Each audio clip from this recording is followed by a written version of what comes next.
ဒီနေ့ပဲကြိုးစားဖို့လုပ်ပါနှစ်ဖြင့်မရွှေ့ပါနဲ့အခုပဲလုပ်ပါပြောနော်အခုပဲလုပ်အချိန်ရွှေ့မနေနဲ့အခုပဲလုပ်ဘာဖြစ်လို့လဲ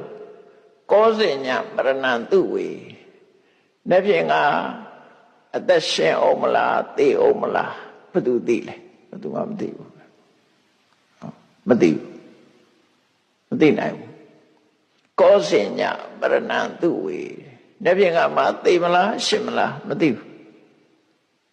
နောက်ကျသွားနိုင်တယ်လူတွေကတော့ပြောကြတာ tomorrow will be too late နော်အတရားသဘောနဲ့ကြည့်ရင်တော့အဲ့ဒါ too late ပဲနော်သိနောက်ကျသွားပြီကောဇင်ညပရဏသူဝေဘာဖြစ်လို့ရောဆိုအကြောင်းပြတော့နာဟိနောသင်္ကရံတေနမဟာသေနေနမစ္ဆုနာတေခြင်းတရားကသူ့ရဲ့လက်နဲ့တွေသူ့ရဲ့စတိဖို့ပါလေတေခြင်းတရားမှာသူ့ရဲ့အတိုင်းဝိုင်းကအမတမကြီးမားတယ်တဲ့သူ့ရဲ့လက်နဲ့တွေကအမတများတယ်လူစားသေးဖို့အများတယ်ပေါ့ကားတိုက်ပြီးတော့လည်းသိနိုင်တယ်အဆီဒင်နဲ့လည်းသိနိုင်တယ်လေဖြတ်ပြီးတော့လည်းသိနိုင်တယ်ဘာတွေနှလုံးသွေးကြောအုံနောက်သွေးကြောပေါက်တာတို့နှလုံးပိတ်သွားတာတို့မျိုးစုံပဲပေါ့သိခြင်းအကြောင်းတွေအများကြီးရှိတယ်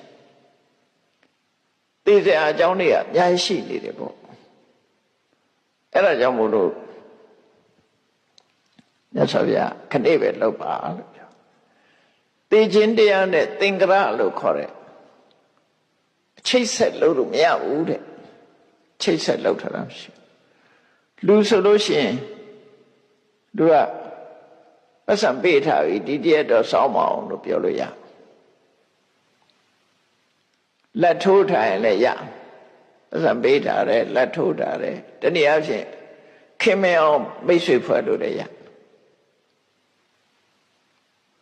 ရွှေ့လို့ရသိခြင်းတရားကအဲ့လိုလက်ထိုးလို့လည်းမရဘူးမိတ်ဆွေဖွဲ့လို့လည်းမရဘူးကဲတလောက်ဆိုရင်ငါအနိုင်တိုက်မယ်သိခြင်းတရားကိုတွန်းလှန်မယ်ဆိုရင်တော့လည်းမရဘူးနော်အင်အားကိုသုံးချပြီးတော့တွန်းလို့လည်းမရဘူးချော့လို့လည်းမရဘူးဆိုလိုကချော့လို့လည်းမရရှော့လို့လည်းမရဘူးသိခြင်းတရားကိုချော့လို့လည်းမရဘူးချော့လို့လည်းမရဘူးလို့ဆိုလိုတဲ့အဓိပ္ပာယ်အဲ့နာဟိနောသင်္ကရံတေနမဟာသေနေနများသောစိတ္တိဘူပါအတိုင်းအဝိုင်းရှိတယ်ထိုသင်မင်းနဲ့ချိန်ချက်လှုပ်ဆောင်မှုဆိုမဖြစ်နိုင်ဘူးတဲ့မဖြစ်လို့မရဘူး